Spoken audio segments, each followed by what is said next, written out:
नमस्कार मित्रांनो, इंग्लिश मित्र मराठी या यूट्यूब चॅनलवर तुमचे स्वागत आहे. आज आपण ग्रामरचा एक महत्त्वाचा टॉपिक पाहणार आहोत, ते म्हणजे use of able to and unable to. त्याच्यातलं पहिलं आहे यूज एबल टू. एबल टूचा अर्थ काय होतो मित्रांनो? समर्थ असणे किंवा लायक असणे असा होतो. तर त्याला वाक्यात कसा वापरला जातो ते आज आपण शिकणार आहोत. Rules: use to be present am is are for can. वाक्यामध्ये जर कॅन असेल तर तुम्हाला टू बीची एम इज आर रुपये वापरायला लावतात. Use to be past was were for could. वाक्यात जर कुड राहिलं तर तुम्हाला टू बीची वॉज वेअर रुपये वापरावे लागतात. Use able to in the place of can or could. वाक्यातील कॅन किंवा कुड यांच्या जागी एबल टू लिहावा लागतो. उदाहरणार्थ पाहूया. For example, I can speak in English. मी इंग्रजीत बोलू शकतो.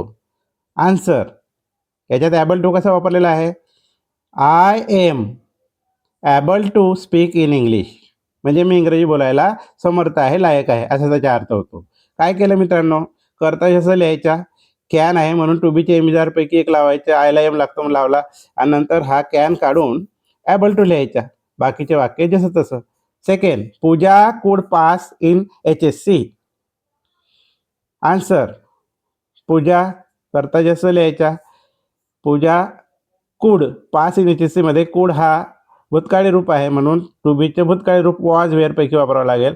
पूजा हिला वॉज लागतं हे लक्षात ठेवायचं, कारण ते थर्ड पर्सन आहे आणि सिंग्युलर आहे, तर वॉज लागतं.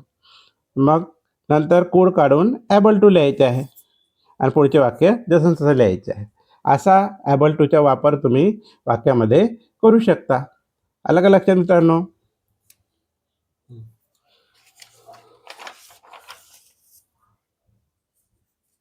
एक वाक्य तुम्हाला एक्सरसाइज म्हणून दिलेलं आहे, चेतन कॅनॉट हेल्प पुअर्स. आता या वाक्यामध्ये काय विशेष आहे मित्रांनो? तर कॅन कुड जेव्हा जर नॉट असेल तर त्याचे आन्सर लिहिताना काय करायचे? ते नियम वापरायचे. करता लिहायचा आणि कर्त्याला एम इज आर पैकी कॅन आहे म्हणून एम इज आर पैकी लावायचे, ही लावलेला आहे, आणि तो नॉट त्या टू बीच्या रूपाला लावायचा आणि नंतर ह्या कॅन काढून एबल टू लिहायच्या. पुढचे वाक्य जसं तसं. सेकंड आहे यूज अनएबल टू.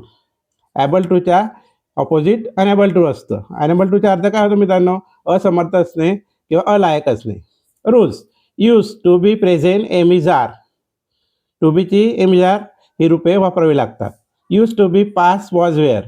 पास्ट टेन्सची टू बीची रूपं वॉज वेअर वापरावी लागतात. Use unable to in the place of cannot or could not. मग वाक्यात कॅनॉट कुड नॉट असेल तर ते काढून अनएबल टू लिहावं लागतं. नकारार्थी वाक्य आहे ती. For example, I cannot speak English. मी इंग्रजी बोलू शकत नाही, असा त्याचा अर्थ. आन्सर कसं येईल? आय, आता कॅन असल्यामुळे टू बीचे एम इज आर पैकी एम लिहिलेलं आहे, आणि हा कॅन आणि नॉट याचा सिमिलर शब्द होतो एनेबल, म्हणून कॅनॉट काढून एनेबल टू लिहायचा आणि पुढचे वाक्य जसं लिहायचं. I am enable to speak English. Second, we could not pass in SSC. Answer: we करता कुड असल्यामुळे वेअर आलेला आहे वॉज वेअरपैकी, आणि कुड नॉट हा पूर्ण नकार असल्याने इथं त्याच्या जागी अनएबल टू लिहायचं आहे आणि पुढचे वाक्य जसं लिहायचे आहे. जसं we were unable to pass in SSC असं सोडवायचे. Third, Mohini cannot make cake. Mohini करता आहे, टू बीचे रूप एम इज आर पैकी ई झालं कारण कॅन असल्यामुळे, आणि कॅनॉट नकार काढून अनएबल टू लिहिला. पुढचे वाक्य जसं तसं.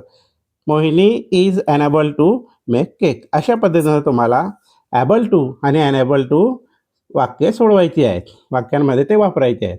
तर हा ग्रामर टॉपिक तुम्हाला कसा वाटला मित्रांनो? जर चांगला वाटला असेल तर या चॅनलला तुम्ही सबस्क्राईब करा, लाईक करा आणि शेअर करा. धन्यवाद.